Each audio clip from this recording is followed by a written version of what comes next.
बग़ैर किसी तमहीद, बग़ैर किसी ताख़ीर के उस शायर को आवाज़ दे रहा हूँ जिसने इब्तिदा में नाते पाक पेश की थी, जो पूरे हिंदुस्तान के मुशायरों में बहुत कीमती समझा जाता है, बड़ा कीमती अशार पढ़ता है। आवाज़ में एक जादू है, एक नगमा है, एक सोज है, एक साज है। अरसे बाद वो हमारी निज़ामत में आए हैं। ये नाम है जनाबे असद माहुली। मैं 4 मिसरे सीधे सीधे आप तक पहुंचता हूं और बताना ये चाहता हूं कि जब तक प्राइम मिनिस्टर साहब अपनी कुर्सी पर बैठे रहेंगे तब तक हमारे जहन में वो 15 लाख खटकता रहेगा कि कब हमारे अकाउंट में आएगा।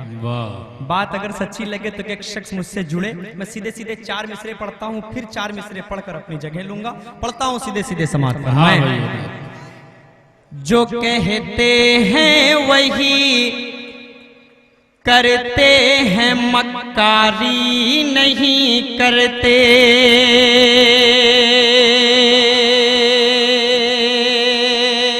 जो कहते हैं, अफजल भाई तशरीफ फरमा है, ज़ियाउद्दीन भाई तशरीफ फरमा है। इन लोगों की जो सोच है, सीधे सीधे इनकी सोच को सलाम करता हूँ। बहुत अच्छी मुहिम ये चला रहे हैं, अल्लाह इन्हें सलामत रखे। पढ़ता हूँ सीधे सीधे इन्हीं की बात करता हूँ, पढ़ता हूँ समात फरमाएं। जो कहते हैं वही करते हैं, मक्कारी नहीं करते। जो झूठा है कभी उसकी तरफदारी नहीं करते। जो झूठा है कभी उसकी तरफदारी नहीं करते। वतन की आबरू से माँ का रिश्ता जोड़ने वालों। अब आखिरी मिसरा एक एक शख्स अपनी तालियों से नवाजेगा। वतन की आबरू से माँ का रिश्ता जोड़ने वालों,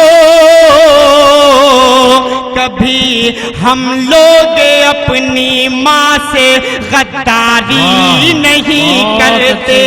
कभी हम लोग अपनी माँ से गद्दारी नहीं करते। जो झूठा है कभी उसकी तरफदारी नहीं करते।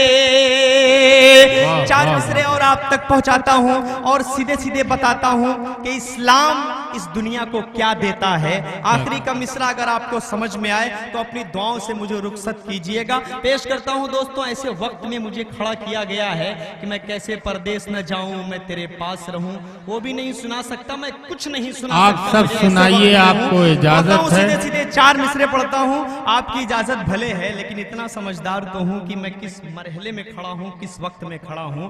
मैं बहुत अच्छी तरह जानता हूं जौनपुर ये शाहगंज वालों को कि आप क्या सुनना पसंद करते हैं। पढ़ता हूं दोस्तों सीधे सीधे, अपनी जगह लूंगा 4 मिसरे पढ़कर पेश करता हूं सीधे सीधे समात फरमाएं। जहां को फैज़ और रहमत का सदा इनाम देता है।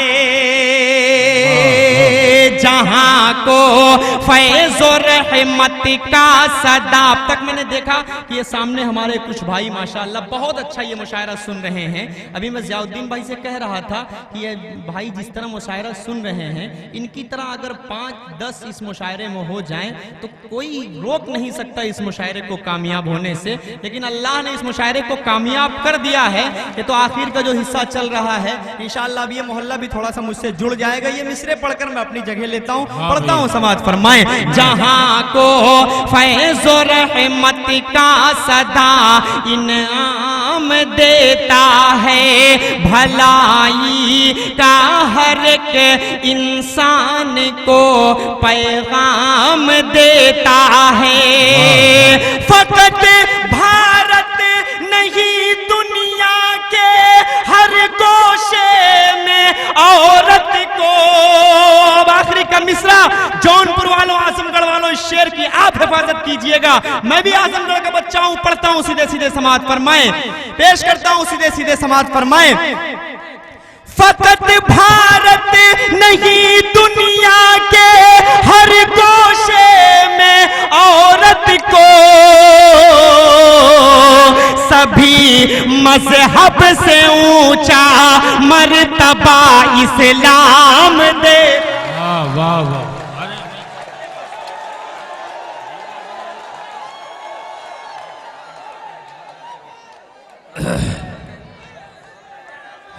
बहरहाल दोस्तों इत्मीनान रखिए। अम्मा असद आ जाओ, आ जाओ दो असद, आओ दो चार शेर और पढ़ दो। लोग सुनना चाहते हैं और आप सुना नहीं रहे हैं। ये रात आपकी है, मुशायरा आपका है, असद माहौली आपके हैं। जितना जी में आए दिल खोल कर चुनिए। आपके दियार के शायर हैं, आपके वतन के शायर हैं। ये आप दोनों की मोहब्बत है और इस मोहब्बत को मैं बहुत खूबसूरती से महसूस कर रहा हूँ। आइए दोस्तों, जी मैं पढ़ता हूँ दोस्तों सीधे सीधे 4 मिसरे और पहले आप तक पहुँचाता हूँ। हाँ, इनायत। उसके बाद इंशाअल्लाह मेरा जी चाह रहा है एक नज्म पढ़ने का। हाँ भैया। उसको पढ़ूंगा, उसके बाद आपसे रुखसत, हाँ उसी को पढ़ूंगा। पढ़ता हूँ, उससे कबल 4 मिसरे पढ़ता हूँ। आप थोड़ा सा मोहब्बतें देकर मुझे सुन लेंगे तो इंशाअल्लाह मुझे सारी जो मेरे दिल में जो गिला शिकवा है वो दूर हो जाएगा। आपसे पेश करता हूँ सीधे सीधे समाज फरमाएं। हकीकत क्या है तुम इंसाफ के मीज़ान में देखो। हकीकत क्या है तुम इंसाफ के मीज़ान में देखो।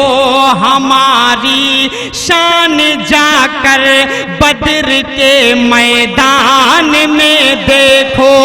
हमारी शान जाकर बद्र के मैदान में देखो। आजमगढ़ और जौनपुर वाले अक्सरियत में सोशल नेटवर्किंग से जुड़े रहते हैं। आप तक वो खबर जरूर पहुंची होगी जब मलिक सलमान ने अपने सगे भतीजे को अपने सामने खड़ा करके कत्ल करवा दिया था। क्यों करवा दिया था? उसका ईमान अल्लाह पर था, उसका ईमान रसूलुल्लाह सल्लल्लाहु अलैहि वसल्लम पर था। शेर आपको समझ में आए तब आप अपनी तालियों से नवाजिएगा। मैं बिल्कुल नहीं कहूंगा कि आप तालियां बजाइए, आप मुझे दुआएं दीजिए। शेर अगर सच्चा हो तब आप मुझसे जुड़िएगा। पढ़ता हूं सीधे सीधे समाज फरमाएं। हकीकत क्या है तुम इंसाफ के मीज़ान में देखो। हमारी शान जाकर बद्र के मैदान में देखो। भतीजे को सजा देकर मलिक सलमान ये बोले, हर एक मसले का हल अल्लाह के कुरान में देखो। बहुत अच्छे भाई, का हल अल्लाह के कुरान में देखो। बहुत अच्छे हर एक मसले का हल अल्लाह के कुरान में देखो। बहुत अच्छे। अब आइए दोस्तों, मैं सीधे सीधे रवि भाई पढ़ सकता हूँ? जी मैं पढ़ता हूँ सीधे सीधे। जी दिल का दरवाजा खुला है, जिधर से चाहो चले आओ। इस रियासत में वजीर दाखिला कोई नहीं। जी मैं पेश करता हूँ दोस्तों। नहीं मैं जो पढ़ना चाहता हूँ आप उसको सुन लो भाई, क्योंकि वो वक्त नहीं है, वो नाते पाक के शेर हैं। उसमें पढ़ता हूँ दोस्तों, सीधे सीधे आप तक पहुँचाता हूँ। मैं मतलब आप तक हाजिर करता हूँ। शबीना अदीब ने कभी कहा था, नहीं भाई जितने सऊदी और दुबई वाले यहाँ मेरे भाई हैं वो जरा सा हाथ उठाएं, कितने सऊदी और दुबई वाले मेरे भाई हैं। हाँ भाई, ये देखिए माशाअल्लाह अक्सरियत है। सीधे सीधे पढ़ता हूँ। शबीना अदीब ने कभी कहा था कि तुम मुझे छोड़ के मत जाओ, मेरे पास रहो। मैंने जो कहने की कोशिश की है, मैं पढ़ता हूं दोस्तों, सीधे सीधे मतलब हाजिर करता हूं। समाज फरमाएं। कैसे परदेस न जाऊं मैं तेरे पास रहूं। कैसे परदेस न जाऊं मैं तेरे पास रहूं। कैसे परदेस न जाऊं मैं तेरे पास रहूं। धड़कने बन की तेरे दिल की तेरे पास रहूं। कैसे परदेस न जाऊं क्यों तेरे पास रहूं। घर की मुझसे ये परेशानी न देखी जाती।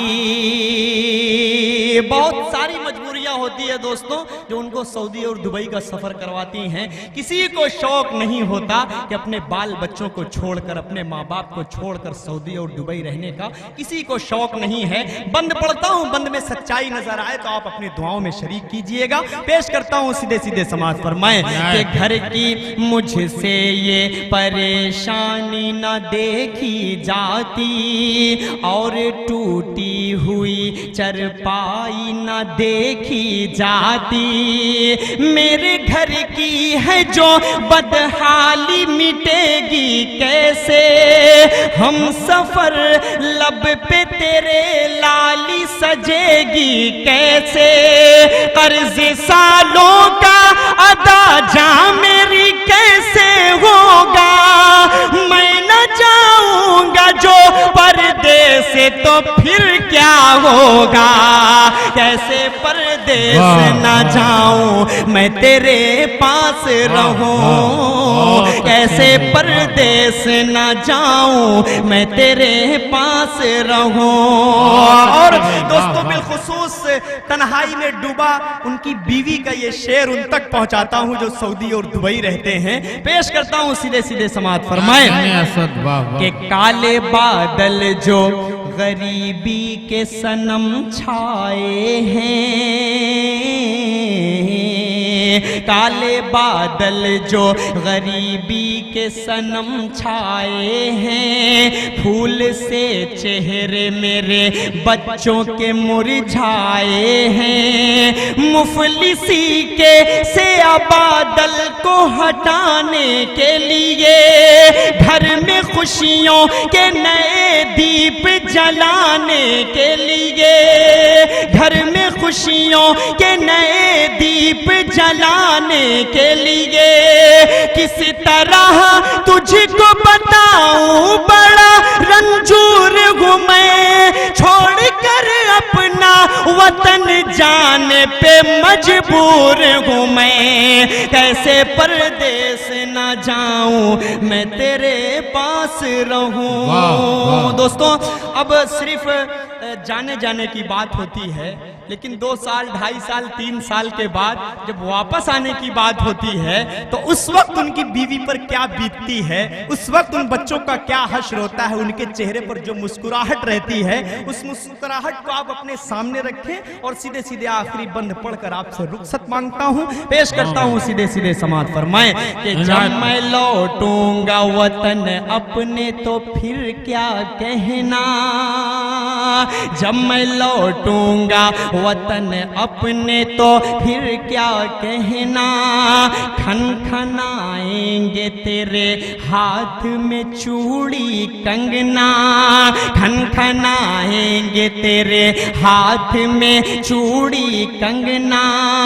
ऐशो आराम होंगे रंज की दूरी होगी, चारपाई की जगह फिर तो मसहरी होगी। ऐशो आराम होंगे रंज की दूरी होगी, चारपाई की जगह फिर तो मसहरी होगी। सुर्ख जोड़े में कसम तेरी जो सज जाओगी, पहले शब की वही दुल्हन ही नजर आओ। वाह वाह वाह। नहीं बस देखिए, किसी से मोहब्बत करने का ये मतलब नहीं। मुकीम साहब आप बैठिए कि उसकी जान ले ली जाए।